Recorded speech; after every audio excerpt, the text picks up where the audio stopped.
Nifty पहुंच चुका है 24,800 के आसपास और मार्केट में एक थोड़ी सी पैनिक की सिचुएशन अब अराइज होती हुई दिखाई दे रही है।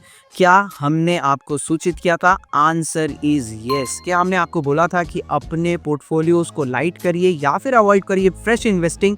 Answer is yes. तो इसी के आगे की और अपडेट्स लेकर के आया हूं आपके लिए, लेकिन उससे पहले अगर आप चैनल में नए हैं तो चैनल को सब्सक्राइब कर लीजिए और अपने फ्रेंड्स एंड रिलेटिव जो कि इन्वेस्टिंग की दुनिया में आना चाहते या फिर अपने इन्वेस्टमेंट करियर में थोड़े से हैं कंफ्यूज, तो आपको उनसे ये वीडियो शेयर भी करना चाहिए। मेरा नाम है नवोदित तिवारी, आप देख रहे हैं स्टॉक वाणी रिसर्च, जहाँ पे हम बिलीव करते हैं कि नॉलेज ही सबसे बड़ा वेल्थ है, यानी कि ज्ञानस्य परमो धन, जो हमारा टैगलाइन भी। और एक और थोड़ा सा हमारी अपनी समझ से जो भी हम आपके लिए नॉलेजेबल कंटेंट ला सकते हैं उसी को लाने की कोशिश फिर से की जा रही है। 13 जुलाई का वो वीडियो, अगर आप लोगों ने वो वीडियो देखा होगा, बहुत अच्छा रहा वो वीडियो हमारे इन्वेस्टर्स कम्युनिटी के लिए, इनफैक्ट ट्रेडर्स कम्युनिटी के लिए भी, जहां पर पे हमने क्लियर कट एक मैसेज दिया था कि मार्केट में पेन पॉइंट्स बढ़ सकते हैं।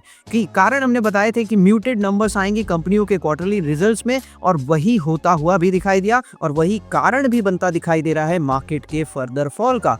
लेकिन फ्राइडे के दिन एक और कंपनी का रिजल्ट निकल करके आता है, जिस कंपनी का नाम है बजाज फाइनेंस। जी हाँ, एक कॉमन पर्सन के लिए फाइनेंस कंपनी अगर कोई नाम सुनाई देता है, चाहे वो किसी भी तबके का इंसान हो, रईस हो, मिडिल इनकम क्लास हो, थोड़ा सा ठीक ठाक upper lower middle class income से भी बिलोंग करता हो, तो आपको बजाज फाइनेंस का कार्ड भी मिलेगा और हो सकता है वो बजाज फाइनेंस से लोन भी लिया रहा हो। लेकिन मैं इस बारे में क्यों बता रहा हूँ? क्योंकि बजाज फाइनेंस के एसेट क्वालिटी में थोड़ी तकलीफ निकल करके आई है।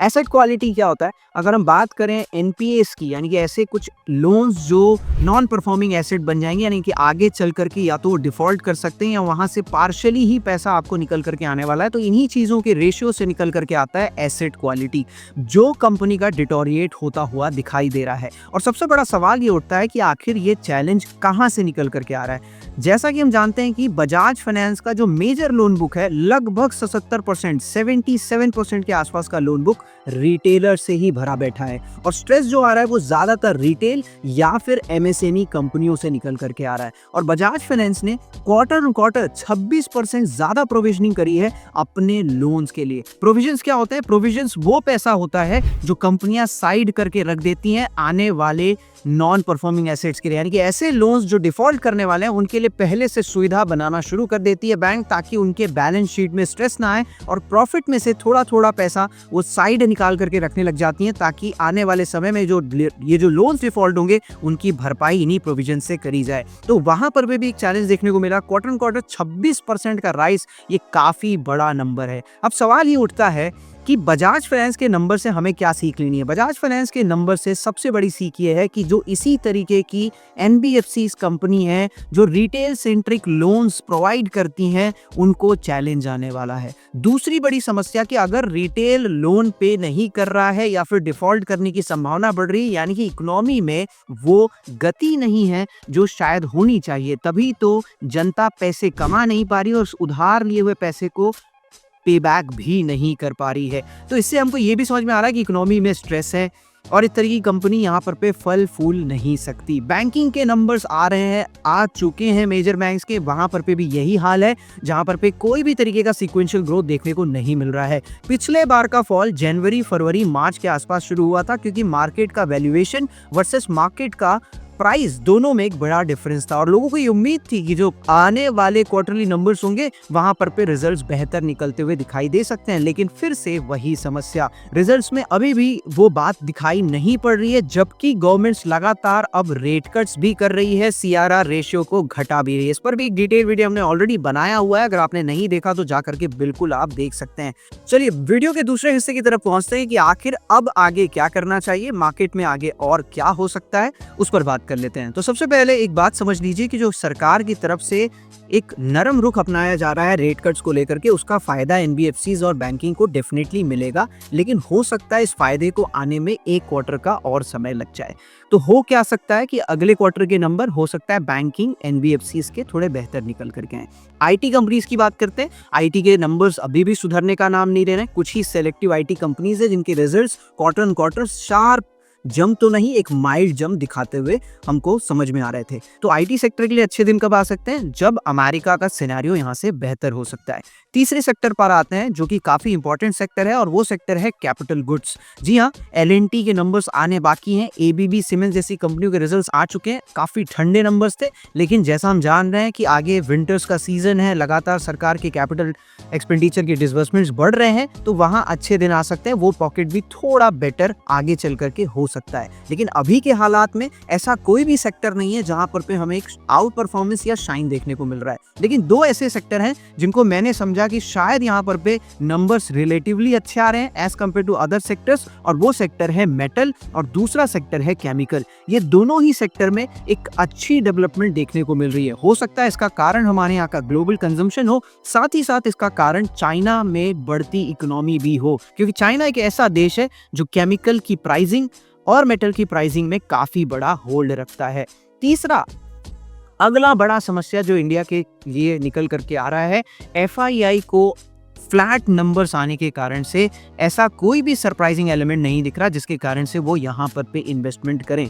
और उनके साथ और उस चीज के साथ साथ एक और समस्या निकल करके आ रही है, वो है रुपए की वीकनेस। जी हाँ, रुपए लगातार वीक पड़ता चला जा रहा है, जिसके कारण से एफआईआई को करेंसी कन्वर्जन महंगा पड़ता है। यानी कि वो कमाते रुपए में है, और जब अल्टीमेटली उसे डॉलर में कन्वर्ट करते हैं और रुपया अगर कमजोर है तो उनके हाथ में कम पैसे बचते हैं। इसलिए भी एफआईआई को ये मार्केट भी अट्रैक्टिव नहीं लग रहा है। तो अगर हमें फोकस और कहीं रखने की जरूरत है तो वो है हमारे करेंसी पर, जो लगातार वीक होता हुआ दिखाई दे रहा है। तो आप ये सोच रहे होंगे कि आखिर रुपए में मजबूती कैसे आ सकती है? रुपए में मजबूती आएगी जब हम अच्छे अच्छे ट्रेड डील्स करेंगे। अमेरिका से अभी भी हमारा ट्रेड डील अटका हुआ है, जो हम चाह रहे हैं कि बाकी देशों जैसे हम भी 10-15% के टैरिफ रेट पर आ जाएं और ये ट्रेड डील सक्सेसफुल हो जाए, और उसके बाद हो सकता है रुपए में आपको एक मजबूती देखने को मिले।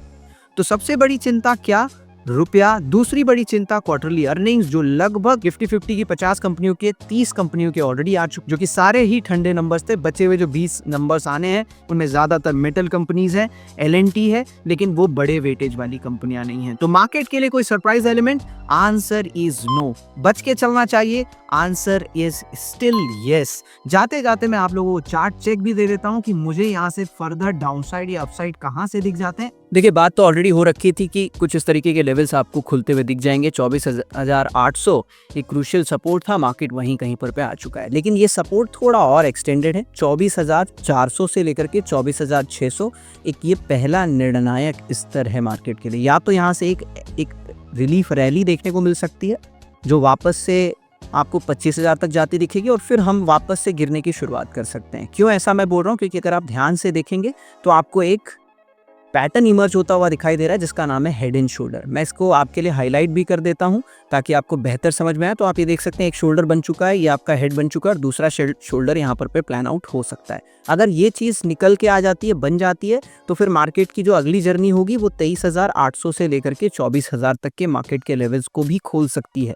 लेकिन उसके बीच में अगर ट्रेड डील्स आ जाते हैं या रुपए में स्ट्रेंथ आना शुरू हो जाती है तो ये सिचुएशन बदल भी सकती है। लेकिन अभी के लिए जो मेरे पास अपडेट है वो ये है कि बहुत इमीडिएट बेसिस पर 24,500 से या 24,400 से लेकर के 24,600, ये 200 पॉइंट का जो रेंज है, ये आपके लिए एक एक्सट्रीम सपोर्ट के लिए काम करता हुआ दिखाई दे सकता है। बचे हुए जो 20 नंबर्स हैं उनमें अगर कुछ शाइन देखने को मिल जाए, कुछ और अच्छे खबर मार्केट में निकल करके आ जाए इकोनॉमी को लेकर के, तो हो सकता है सिनेरियो बदलते हुए भी दिखाई दे सकते हैं। इसीलिए मैं आपको ये सलाह दूंगा कि आप टेलीग्राम पर भी जुड़ें ताकि आपको रेगुलर अपडेट्स मिलते रहें। तो ये था मेरी तरफ से एक छोटा सा चार्ट चेक। उम्मीद करता हूँ आपके लिए ये भी हेल्पफुल रहा होगा।